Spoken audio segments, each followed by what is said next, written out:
Alienation, we touch base with Laurent Barucq, our very own bass man and French resident compatriot, as he gave us the lowdown on the recent Hellfest 2023, the big French rock and metal festival. I'm here with Big Larry, Big Lair, the dude, the boar. It's our four-string bass man, the bottom end of We're All Aliens, talking to me live from Paris. Laurent Barucq, Yes. How are you, baby? I'm absolutely perfect. I'm doing great, but I'm a little tired. And as you can hear, I have barely any voice left because I just came back from Hellfest yesterday. Hellfest's a bit of an annual ritual for you and your mates, isn't it, over in Paris? It has been for about five years, give or take, because of COVID. But yes, it was my fourth and most of the guys' fifth time coming there. And did this one? I'm assuming that this one didn't disappoint. Oh no, it didn't. I was actually a bit skeptical for many reasons this year, because there had been some controversies regarding certain bands that were on the bill, but overall it was an amazing experience as always, and I've made a few cool discoveries and so you're obviously on the Alienation podcast, so and this will hopefully reach listeners all over the world, but obviously I'm based, as you know, in Birkenhead on the Wirral. You're home from home. So to the uninitiated, any rock or metal fan looks at the lineup at Hellfest and sort of drools with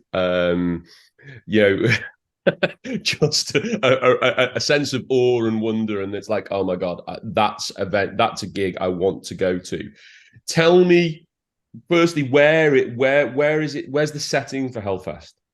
Okay, so basically there's this little, well, not so little town called Nantes, and that's right underneath Brittany. It's a whole thing because they think they are in Brittany. It's don't go there. It's a lovely place, but don't ask if it's Brittany or not. It's sort of culturally, but it's a great area, and about 20 minutes south from that place is a town called Clisson, and it's a very, very lovely city. Where, if you visit France, and even if it's not during Hellfest, the city center is very cute. It's got like an aqueduct and a little river, and it's very pretty. Yeah. But then there's this huge place that you can visit it, most of it, during the year when the festival is not on. But basically you have this huge circus or city that's right outside the real city, and it's all fake buildings and sculptures and stuff. It's like a metalhead's Disneyland. It's all you the way you've described it there. It feels like a French metalhead's Glastonbury, because people when they talk about Glastonbury, which is actually this weekend as we record it. Yes. People talk about. I remember Bono saying it's like a whole city in the rain if it's raining, and for a French metalhead, it's kind of got that appeal because it's so huge. Do you know what I mean? It's and in terms of its geographical location, so to the uninitiated, you're in Paris. How far from the border is it? Firstly, so like if you were coming from the UK, coming from the UK, actually, I remember seeing on the road a couple of UK plates, like guys who came with like big RVs and stuff like that. So we do see some of your fellow Englishmen coming at the festival in their car. I'd say it's about a 4.5 drive from Paris. Yeah. So I'd say about maybe 6 hours from the border. Right. Okay. I don't really know. As you know, Jim, I don't drive. So so in terms of like it's a 4-day festival, Hellfest? It is now. That's a novelty. Before COVID, it was just a 3-day regular stuff. but because they missed 2 years because of COVID, they needed well, first of all, they needed the cash and they needed to make something a little special. So last year it was not only 3 days, but it was a 2 weeks event. You had a first weekend for 3 days, then a 4 day weekend on the week following. Yeah. And they seem to have enjoyed that because starting from this year, they've gone for the 4 day weekend. So basically, you've got the Thursday afternoon and evening, and then you've got Friday, Saturday, Sunday full, like from 10:30 in the morning to 2 in the morning. Because I mean, you may or may not be aware of this, but AD, our drummer, did back-to-back festivals, working them, as crew, and he did Slam Dunk, and then went straight to Download. That's gonna be tiring. Well, tiring, yeah, but I mean, I don't know for certain because I haven't spoken to him, and I'm hoping to get him on the podcast just to talk about his experiences crewing those kind of festivals. But I think Metallica played Thursday and Sunday this year at Download. I think they did 2 shows. Yes, and that's a 4-day. That's made Download a 4-day event. Do you know what I mean? Which is quite a big deal. So okay, so you went for the full 4 days. Yes, I did. Okay, so day one, who did you see? Well, I think there's this little band. I don't know if you've heard of them. They're quite young. They're called Kiss. And let me tell you something. Kiss still very much relevant because they know how to put on a show. Yeah. I mean, those guys are, if I'm not mistaken, around 70, 75 years old. Mm-hmm. I swear to God, they have more energy on stage than I ever had, and I'm 32. Well, you say about Kiss. So I have a good friend, Ash Brooks, he plays Paul Stanley in a Kiss tribute band. Cool. And has been doing it for 30 years. Right, and their reach, they're called Dress to Kill, and they're the UK's premier Kiss tribute band. I've seen them on a number of occasions, and I'm a Kiss weekender at most. I wouldn't call myself a Kiss devotee, but whenever I see them play, I'm always reminded about what a great band Kiss are. Well, the thing about that is that in comparison, there is always a few old school bands. Yeah. On the bill at Hellfest. But the very same day, I saw Generation Sex, which is half of Generation X with Billy Idol and half of the Sex Pistols. And I thought to myself, so Steve Jones is playing guitar right in front of me now. And I thought I would never have the chance to see that in my lifetime because, well, it's bands that I grew up with, like as a teenager, but obviously way after, it's like, for me, they're like classics. Yeah. And I thought, they're never gonna, but it was amazing. Later on, Motley Crue was playing a couple of days after that. And Motley Crue was also a big, and still is a big thing for me. Well, that Biff's favorite guitar player is Mick Mars. Yeah, well, obviously Mars isn't with the band now, but no, it's Sean Five. Yeah. He used to play with Manson, and so he's amazing, and I think he does the part quite well. Vince Neil is a little more tired than Gene Simmons, for instance, and they're not even remotely the same age. So it's a good. But they were great though, the crew. I mean, the show was quite all right, but it was not as good as. My point is, it was not as good as Kiss, as far as the energy and the music in itself. Even though they are younger. So basically, what you're saying is that Kiss seem to have somehow found an energy far beyond their years. you know, I mean, what I'm hearing about the cruise tour is it's amazing, and they're going out with Def Leppard at the moment, aren't they? Yeah. And apparently it's stunning. I mean, I know so crew amazing, Kiss amazing. Let's talk about Generation Sex for a minute. So you talk so I'm very curious to know how that works. My understanding of it is it's Billy Idol, Steve Jones, Tony James Yes. on And bass, and a drummer that a drummer. So I there's don't, no but the drummer is very famous. It's just that I'm very young, Jim. I don't know these guys' names. well, and it was just Generation X songs and just Sex Pistols songs. No, I think they did a few. Oh, he does Dancing with Myself, doesn't he? Yes, Yeah. exactly, Yeah. exactly. Steve Stevens, was he in the band? Do you know what? I think I have the lineup somewhere. Uh, Because I know. Again, Biff was like messaging you on WhatsApp, and he was going, "Is Stevens in the band?" Because again, Stevens, like Mick Mars, is a big thing for. Uh, no, it's Tony James and Paul Cook. oh, so Paul Cook is playing the drums. Yes, Oh, Paul Cook. amazing, That's amazing. Okay, so what and else? it was lovely. It was there's a big part of nostalgia in there, but by no means was it like a train wreck. It was very very good. Yeah, It's just I think it would be amazing. I would love to see that band. I would it's love to see that band. I had a lovely moment, but there's always a voice in the back of your head thinking like, oh my god, what if it's what if they don't live up to what you think it's gonna be? But it was very good. So that was really nice.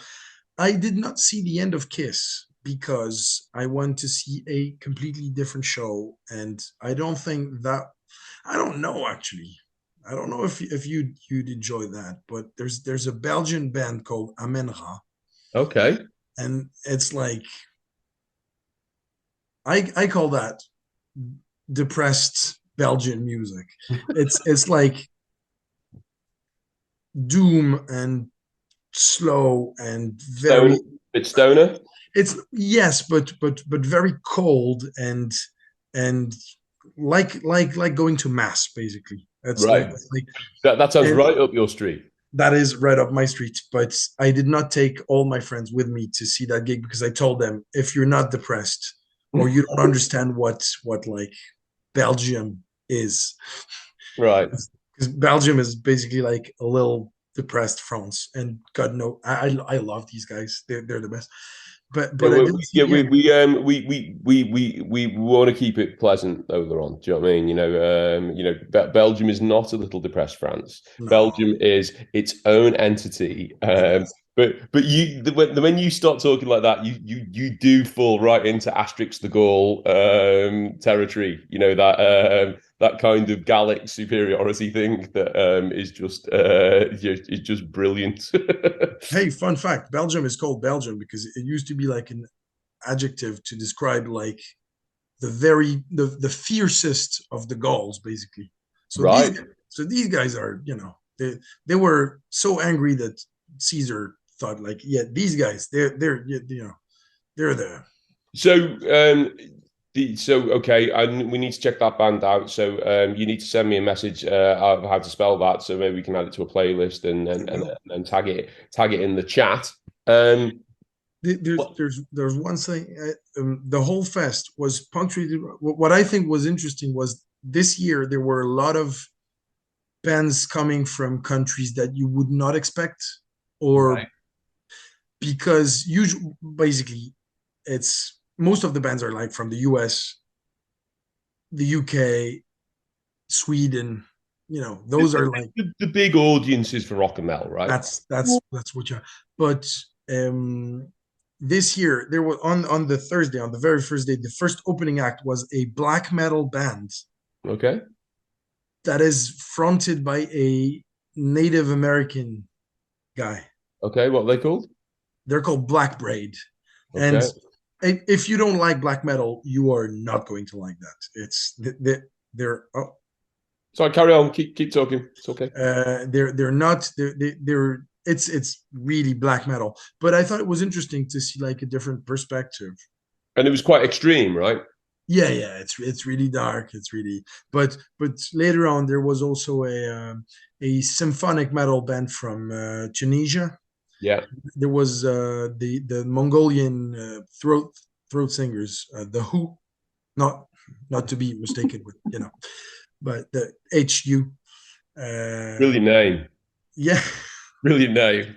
I think it is. Yeah, Pete and Rogers yeah. lawyers are currently trying to work out a way of stopping that, but they know that they can't, right? But to be honest, I think I don't know if it's like a novelty or something, but I think they sounded pretty cool. I don't Yeah, know if I'd listen to a whole show. It's not really my thing, but the whole, voice, the way they sing is pretty cool. I think And it's then there amazing. was there was a band that you would really like, Okay. from Turkey. They're called She Passed Away, and basically it's like dark wave. So think The Cure. Oh right. Okay. Yeah. Yeah. Yeah. Yeah. Yeah. Yeah. Yeah, it's like a Little two. bit of little bit post punky. Yes, yes, but like very dark and I think it's low really pitchy interesting. keyboards. Yeah, I think it's really interesting that because we're currently trying to get our thing together for next year. So yeah, we're trying to get the promo together to draw attention to us for festival shows next year. And Yeah. what I'm finding that is interesting is the curation of bands on lineups is quite diverse and quite eclectic now. And obviously, because we're a melodic rock band with quite an alt grunge sensibility, in the background, we're a little bit Pearl Jammy and Soundgarden-y and Audio Slave and that kind of thing. Partly, I think, because obviously the creative drive in our band is me and Biff. Yeah. So it leans heavily into Biff's guitar style, which is a little bit Tom Morello, a little bit Mick Mars, a little bit, Slash. yeah, a little bit Slash. Exactly. I mean, I think the Velvet Revolver thing, we got a lot of Yes. comparisons on the Yes. first album around Velvet Revolver, and I think what's interesting is that the Velvet Revolver is, when they were describing Velvet Revolver, they wanted a sort of an American rock band sound with the John Lennon singer. And I think there's a lot of similarities there. I hear us get described as an American rock band, a hard rock band with like a David Bowie style singer because of my kind of baritone range and things like that. But songs are at the heart of what we do.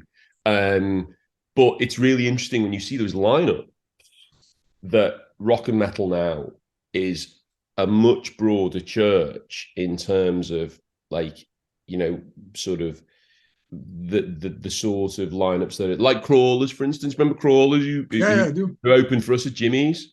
They, I they, mean, they, I mean, it's they're hard. they're they'll be in Paris next month. Well, that's what I mean, and it's amazing what's happened to Crawlers. Amazing what's happened to them. But I mean, it's fully deserved, richly deserved in terms of like how they've smashed it on socials and the sort of gigs that they're now playing. There's very much an emo thing to, I think, what they do. But they're not. They're now not. They're certainly not out of place on those kind of bills. Do you know what I Oh mean? yeah.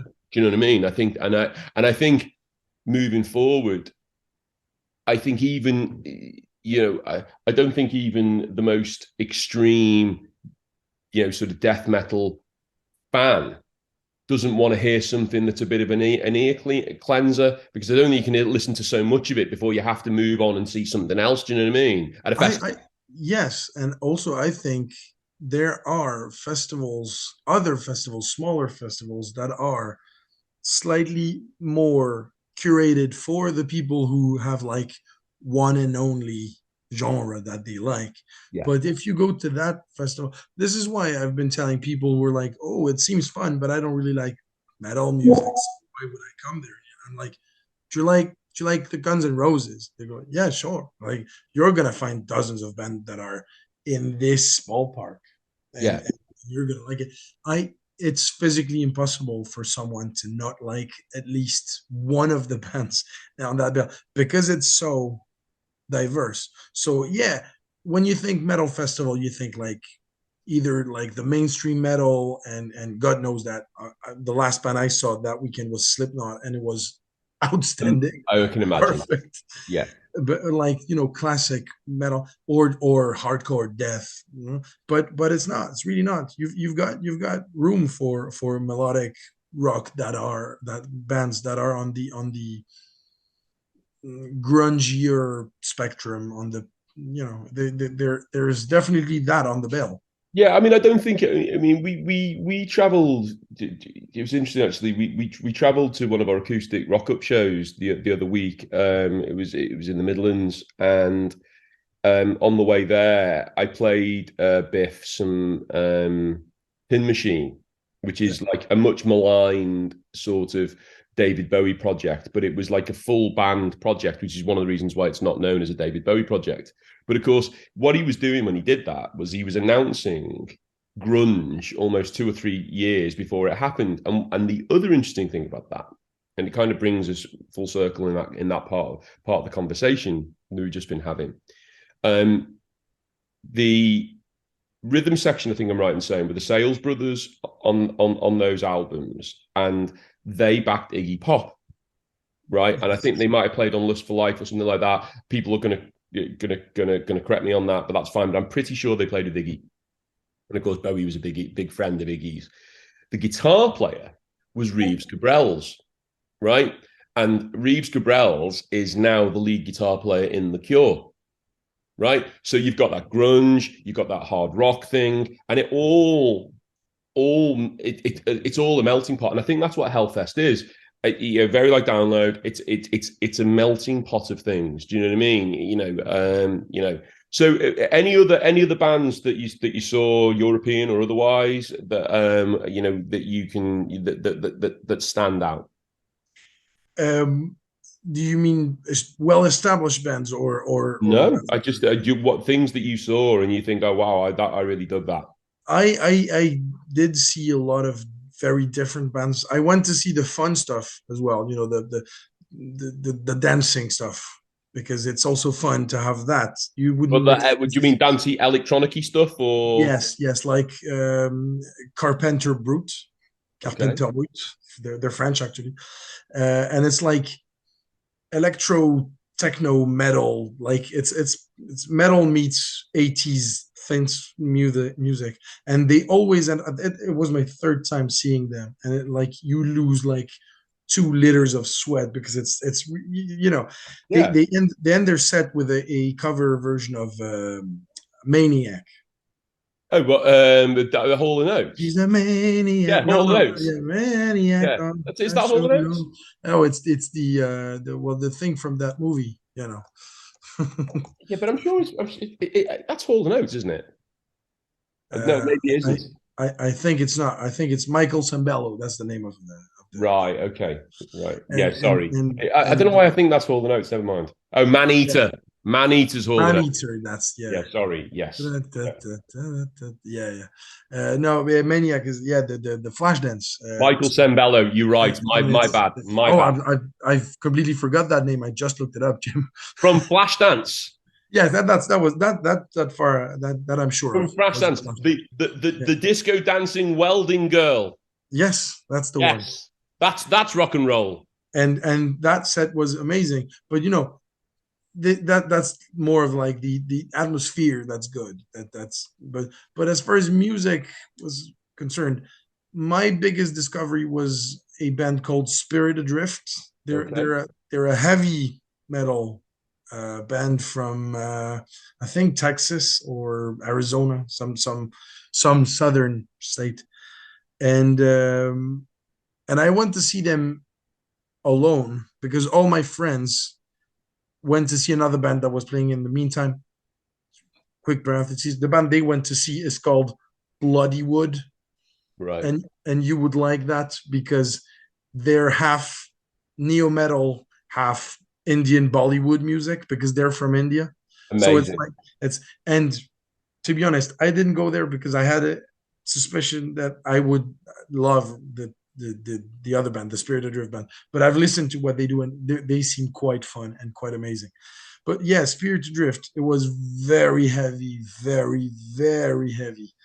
and like with twin lead guitars, and it was super efficient. Like they did not reinvent music, or yeah, it's what they do. They do it very well, and I was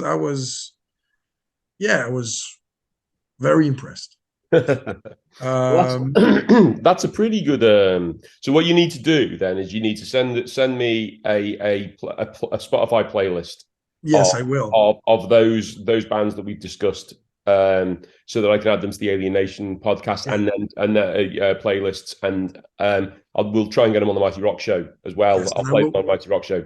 I will also try and curate the specifically the French bands as well, because there was this all-female trio called Grandma's Ashes, and not only the set was really good, but they said, because they're quite a feminist band, and they have, they take huge responsibility on stage, saying things in relation to tons of problems Yeah. that were surrounding the festival, and I think it was not only very brave, but also very cool musically. So yeah, and they're French, so So, yeah. so just very quickly, because I know time is short and time is precious. We need to do another one of these where we just talk about French Yeah, rock music, but I think we'll leave that for another day. all Uh, right. how's the project with Artur going? Oh yes. Tell me about that. Well, it's more of a stoner project, and we now have pretty much a whole album. Okay. But I know it's easy to rely on that, but because of COVID, it's been 3 years, I know, but we don't really have the time necessary to go fast. So Yeah, yeah. we work song after song after song. But to be honest with you, I think that now we have enough material to have a first album, Hmm. and we just need to find the time to record it now. And gigs. And gigs, obviously, gigging will be the first thing on the planning, and Have you got a name yet? realistically, Do you have a realistic. name? No, oh, a name? Yes, we do have a name. We're called Cinderbones. Cinderbones. Yeah. So, Cinderbones. so we haven't got anything online for Cinderbones yet. We're not streaming No, yet. Not yet. not yet, but hopefully there will be a first single somewhere this fall, maybe. First And gigs should be fall winter. That's for and sure. and remind our listeners who the lineup is. Okay, so I play the bass, and I'm basically the front man. I sing, but there's no main singer because the four of us sing. We have my best friend Arthur, that because he came to visit in beautiful Liverpool, Fantastic guitar on player as on well. on the guitar. My mate Felix, who also plays the guitar, and Jean, the drummer, and believe it or not, he can sing while he plays the drums. He's our own little Phil Collins. Uh, We have one of those in our band. We have yes, we have, champions as and well. and and and to be honest, I was very impressed when I saw Adi do it, and then Jean did it as well. I was like, oh, So, oh my God, there's why two do I of think you. why do I think it's so rare? Apparently, they all can do it. No, but Well, I'm still very impressed by drummers who can sing, and like Adi and like Jean, that can sing not only like backup stuff, but like with a presence and a cool voice and energy, and like I can't even play like you're the like you're like the Beatles. You've got four front men. yeah, that yeah, exactly. But hopefully Jean will not have a second career as a painter, because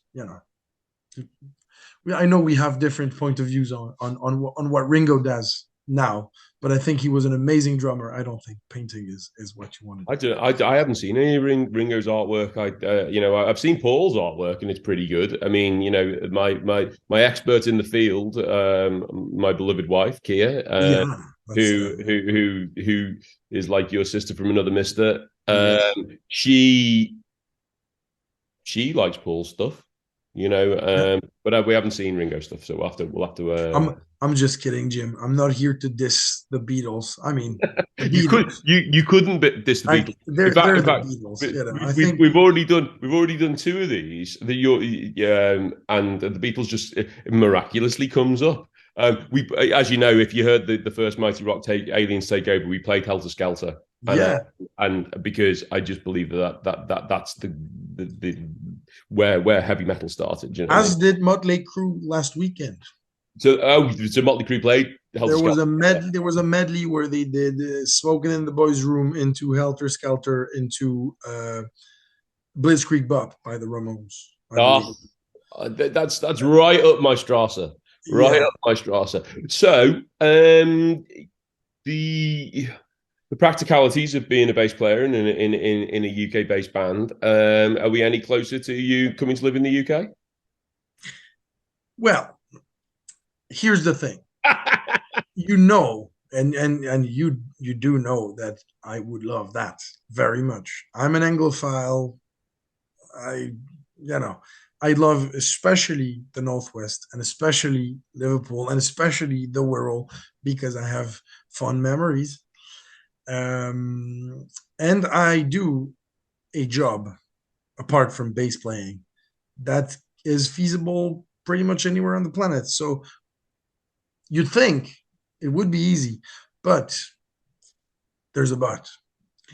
Um, I do have a wife of some sort. Yeah, Um, a partner certainly. If you got married when you weren't told when I wasn't looking, I'll be very no, very upset. we're not officially married. We've been engaged for 6 years now, Jim. So Mm. don't worry. We're in no hurry to actually getting married. We did get a civil union, something I don't know how you call that, but just like paper All wise. sounds very French to me, that Laurent. And yeah, but more realistically, I could continue, coming back and doing forth doing what we're doing. because also there's a subject that I don't know if you want to address that now because that would be probably very time consuming, but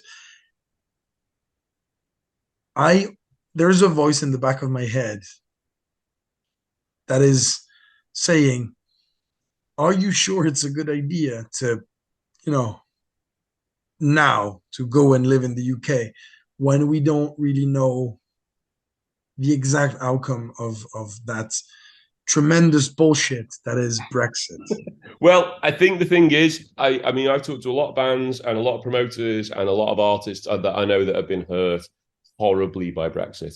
But I'm also I mean, mindful that I think it's something that's still being worked out. And I think what are we now? Are we 7 years down the line, and we seem to be no clearer in terms of that. And certainly for traveling musicians. Do you know what I mean? Just the yeah, duty on merch and all of those things have made it really, really complicated. I think actually what we should do on Alienation is we should we should organise probably in the future a bit of a kind of a rock and roll debate. Maybe get some of your friends and some of our friends, and we'll just promoters and things like that, and we'll have a discussion about the practicalities of touring if you're a French band coming to the UK and vice versa. Do you know what I mean? Because I think it's something that's really, really up for grabs.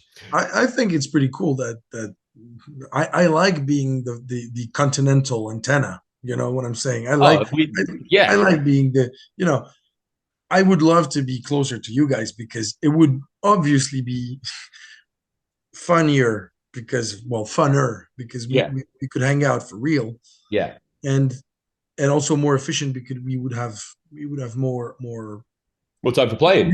music time. Yeah. But there's there's this band called Mdu Mokhtar. They're from Mali in Africa, Uh-huh. and I saw them live opening for Jack White, and they do some sort of African blues, and it's amazing, and you'd love that. But I couldn't help, and they play in like Tuareg's outfit because they're from the desert. It's like Yeah. actual desert music.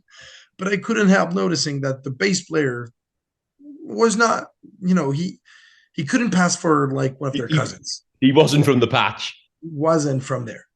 And I looked it up, and basically he's like this guy from Brooklyn, and he actually lives in Brooklyn, and he actually goes all the way to fucking Mali to Well, rehearse. And I was I like, think if these guys can do that, I can go to Liverpool. I'm all right. well, this is the thing. I mean, and I think Biff, as we both know, is the musical director in the Aliens, and Biff would basically say, he said, look, you can play anywhere. You just got to know which notes go in which order. Yeah, you that's know, right, dude. I think we'll leave it there. all right. Laurent, it has been an absolute pleasure to speak to you on It Alienation. was lovely to see you as well. Thank you for giving us the lowdown on Hellfest. And we will see you very soon. All right. Talk to you really soon, and enjoy the rest of your day, the rest of your week. Right.